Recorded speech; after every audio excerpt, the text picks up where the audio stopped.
22-23 महीने का अरसा हो चुका है। आज मोदी सरकार जो वादे किए गए थे, जो आवाम से वादे किए गए थे, आज किसी उन वादों को पूरा करने के मौक़िफ़ में नहीं है। इक़्तिदार मिला, मिलते ही इक़्तिदार मिलते की बात छेड़ी गई लव जिहाद की। जब लव जिहाद खत्म हुआ तो घर वापसी की बात शुरू हुई। जब घर वापसी खत्म हुआ तो उसके बाद गोश्त की सियासत शुरू हुई कि मुसलमान गाय का गोश्त खाते हैं और इखलाक को मार दिया गया।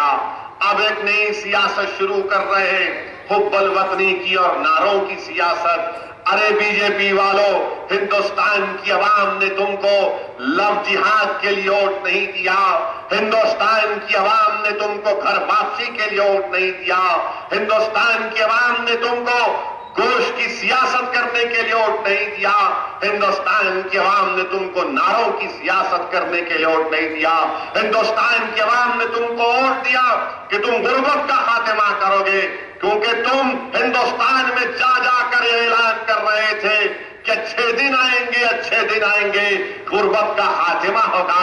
हिंदुस्तान के आवाम ने तुमको वोट दिया कि मेरे जेब में और मेरे घर में पैसा आएगा, क्योंकि तुमने वादा किया था कि गरीबों को 15 लाख मिलेंगे।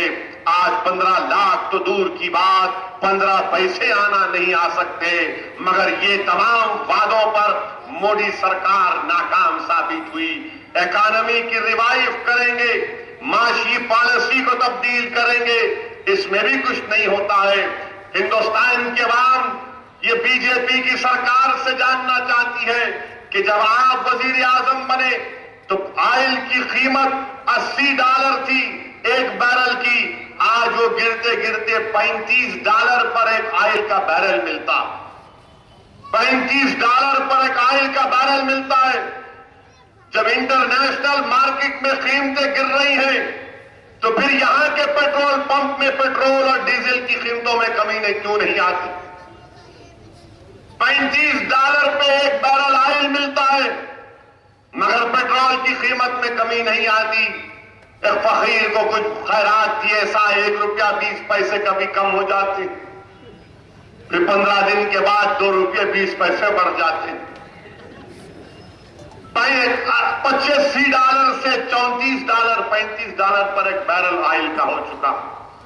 अजीब अच्छे दिन की बात करते थे हमारे वजीर आजम, कहां गए वो अच्छे दिन? ना अच्छे दिन आए।